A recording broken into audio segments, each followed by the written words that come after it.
Hello guys, स्वागत है आपका अपने यूट्यूब चैनल स्टडी विद अमन कुल में। आज हम लाए हैं शिक्षा निदेशालय राष्ट्रीय राजधानी क्षेत्र दिल्ली की कार्य पत्रक नंबर 10, जो कि क्लास 9 के बच्चों के लिए विषय आपका हिंदी है। डेट है 28 जुलाई 2021। आप अपना नाम और अपनी कक्षा अध्यापक का नाम लिखेंगे। तो आज की जो आपकी वर्कशीट है उसमें आपको एक पैराग्राफ दे रखा है और उससे रिलेटेड जो क्वेश्चन दिए गए हैं उन क्वेश्चन को सॉल्व करना है। निम्नलिखित गद्यांश को ध्यानपूर्वक पढ़कर नीचे दिए गए प्रश्नों के उत्तर दीजिए। तो यहाँ पे आपको पहले गद्यांश पढ़ना है, फिर उससे रिलेटेड जो क्वेश्चन पूछे गए उन क्वेश्चंस को करना है। सज्जनों को की संगति को सत्संगति कहा जाता है। सत्संगति दो शब्दों का योग है, सत प्लस संगति। सत्संगति का प्रभाव मानव जीवन पर अवश्य पड़ता है। सत्संगति मनुष्य के जीवन को ही बदल देती है।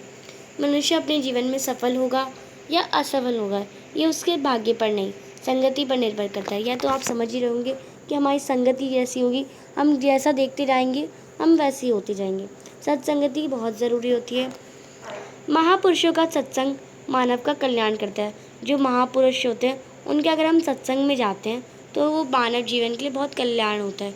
यदि दुर्जन व्यक्ति भी सत्संग रूपी गंगा में स्नान कर ले तो उसे दान, तीर्थ, तप आदि की क्या आवश्यकता। और अगर कोई दुर्जन व्यक्ति है, अगर वो किसी सत्संग रूपी गंगा में स्नान कर ले, यानी किसी सत्संग को अटेंड कर ले, तो उसे दान, तृप्त या तीर्थ यात्रा, तप की, दान की कोई आवश्यकता नहीं है।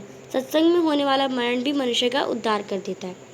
मनुष्य बहुत सरल से कुसंगति में पड़ सकता है। उसका कुप्रभाव बहुत तीव्रता से पड़ता है, अतः मनुष्य को सदैव सत्संगति में रहना चाहिए। जो मनुष्य वो कुसंगति में आसानी से पड़ जाता है, उसको जो कुप्रभाव है, जो गलत प्रभाव होते हैं वो बहुत जल्दी पड़ते हैं। इसलिए हमेशा हमें सत्संगति में रहना चाहिए। सत्संग से ही रत्नाकर वाल्मीकि बने। तुलसीदास जी ने कहा है, बिनु सत्संगत विवेक ना होए, यानी अगर सत्संग में नहीं है तो विवेक भी नहीं मिलेगा। परमेश्वर भी संगति से प्राप्त होता है। अच्छी संगति में रहने से मनुष्य का व्यवहार नम्रता से परिपूर्ण हो जाता है, जिससे वह सबका प्यार पा लेता है। अब इससे रिलेटेड कुछ क्वेश्चंस हैं। फर्स्ट क्वेश्चन है, प्रश्न नंबर 1, सत्संगति से आप क्या समझते हैं, क्या अभिप्राय है इसका। तो सज्जनों की संगति को हम सत्संगति कहा जाता है। प्रश्न नंबर 2 है, अच्छे और बुरे मनुष्य की पहचान किससे होती है। तो आप इसका आंसर करेंगे, अच्छे और बुरे मनुष्य की पहचान उसकी संगति और व्यवहार से होती है। प्रश्न नंबर 3 है, अच्छी संगति से व्यक्ति क्या बनता है, क्या बनता है अच्छी संगति से। तो आप लिखेंगे, अच्छी संगति से रहने से निश्चय का व्यवहार नम्रता से परिपूर्ण हो जाता है, जिससे वह सबका प्यार पा लेता है और उसे सफलता मिलती है।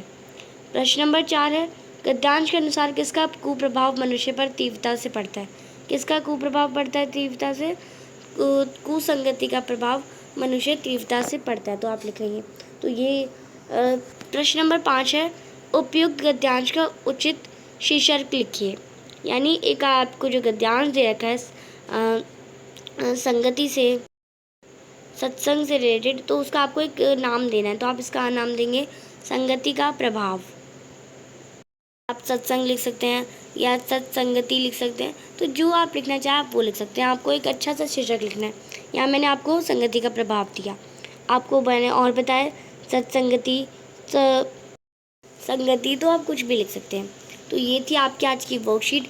आई होप आपको अच्छे से समझ आ गई होगी आपकी वर्कशीट आज की।